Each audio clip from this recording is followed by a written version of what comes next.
اگر میں پھر انکار کرتا تو کہتے کہ فضل الرحمان نے عمران خان کو بچا لیا ہے۔ تو یہ وہ چیزیں تھیں کہ میں صرف اس لیے آپ کے سامنے ذکر کرنا چاہتا ہوں کہ تاریخ کے اوراق پر حقائق تو کسی وقت آئے نہیں۔ کیا اس وقت جنرل باجوہ اور جنرل فیض آپ سے رابطے میں تھے جب یہ لوگ ٹوٹ کے پی ٹی آئی سے اور MKM اور باپ پارٹی ادھر آ چکے تھے؟ حضرت وہ بالکل رابطے میں تھے اور ان کی موجودگی میں سب کو بلایا گیا اور سب کے سامنے ان سے کہا گیا کہ آپ نے یہ اس طرح کرنا ہے اور اس طرح کرنا ہے۔ سب کون تھے وہ؟ سب پارٹیاں، نون لیگ اور پیپلز سب پارٹی؟ پارٹیاں، اور یہ کا نام مت لیں آپ۔ اور ان کو کس نے کہا کہ یہ کرنا ہے؟ سب پارٹیاں۔ کس نے کہا یہ کرنا؟ باجوہ صاحب اور فیض حمید صاحب دونوں تھے۔ اس حد تک تو بات صحیح ہے کہ جنرل فیض کا جب میں نے نام لیا ہے تو وہ جیسے غلطی سے زبان پہ آ گیا، حالانکہ وہ نہیں تھے۔ اچھا، بعد والے تھے جس میں کوئی شک نہیں ہے۔ ان کے بعد والے تھے؟ جنرل فیض کے بعد والے تھے؟ ہاں، وہ موجود تھے نا، جس مجلس کا میں بات کر رہا ہوں وہ موجود تھے نا۔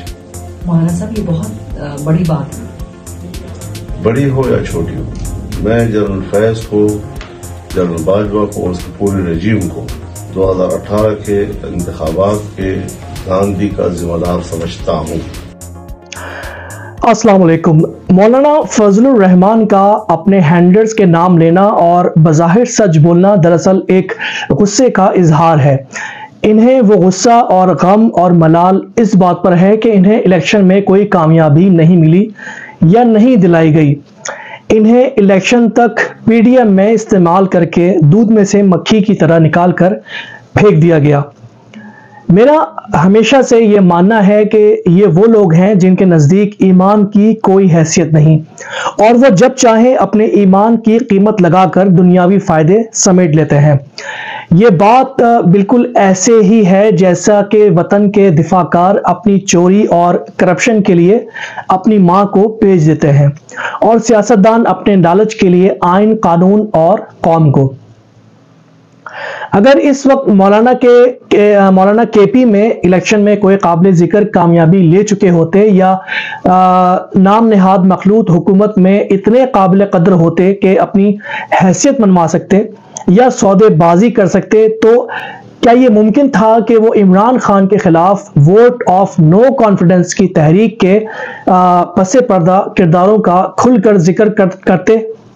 ایسا کبھی نہیں ہوتا۔ مولانا ان لوگوں میں سے ہیں جو منافقت کی انتہائی سطح پر ہیں اور یہ وہ سطح ہے جہاں سے ملک اور قوم سے غداری شروع ہوتی ہے یا کی جاتی ہے، اور اسی منافقت کا اظہار کرتے ہوئے ان کے منہ سے اس صحافی کا بھی ذکر ہو جاتا ہے جو انہی کی طرح کا ایک خبیث منافق شخص ہے جس کا اپنا بھائی اس ملک سے غداری کرنے اور سازش کرنے والوں کے پٹھو سیٹ اپ میں ایک پوزیشن پر براجمان ہے۔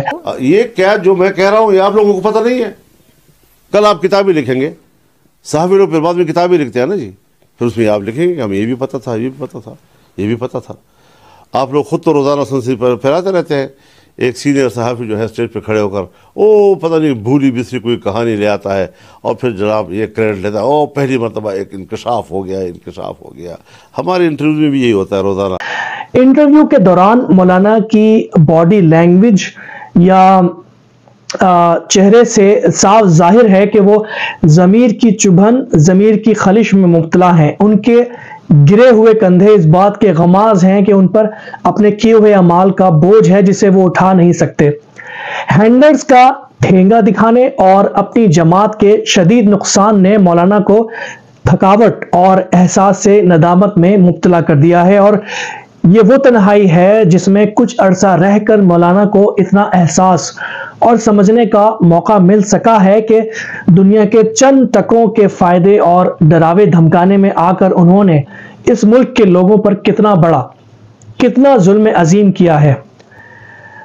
ناظرین، اگر طاقتور حلقوں کے ایما پر یا نون لیگ یا PP کی طرف سے ابھی مولانا کو کوئی بڑی پیشکش دے دی جائے تو اگلے روز ایک اور انٹرویو میں آپ مولانا کو اپنی ان باتوں سے پھرتا ہوا دیکھیں گے جو انہوں نے بقول ان کے سچ گوئی کی ہے اس انٹرویو میں، اور ان کی موجودہ ندامت، تھکاوٹ، ضمیر کی خلش سب یکسر کافور ہوتی آپ کو دکھائی دے گی۔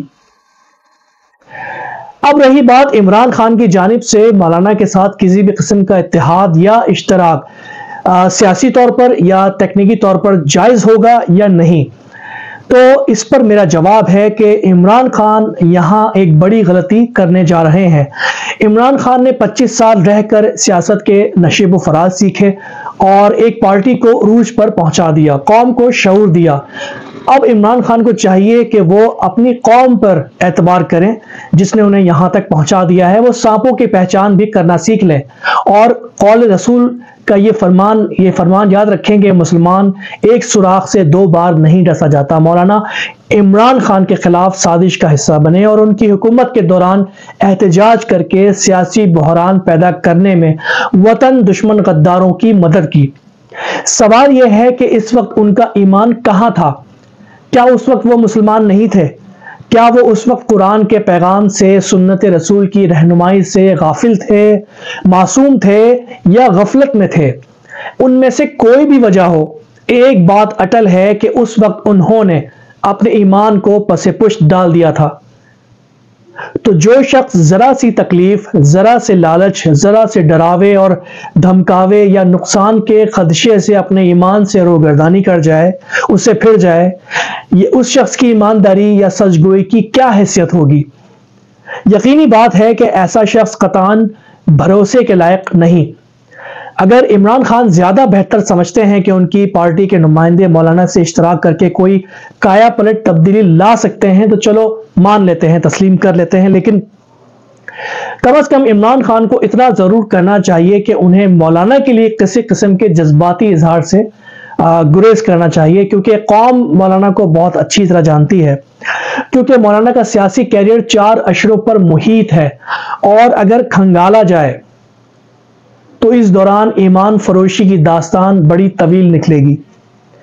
بقول رابرٹ لوئس اسٹیونسن کے دنیا میں ہر شخص کچھ نہ کچھ بیچ کر زندہ رہتا ہے۔ اس ملک کے مولویوں، مفتیوں اور علاموں کے پاس بیچنے کے لیے ایمان ہوتا ہے، دفاع کاروں کے پاس بیچنے کے لیے وطن اور اس کی سلامتی ہوتی ہے، اور سیاستدانوں کے پاس بیچنے یا گروی رکھنے کے لیے قوم ہوتی ہے۔ ملتے ہیں اگلے ولاگ میں۔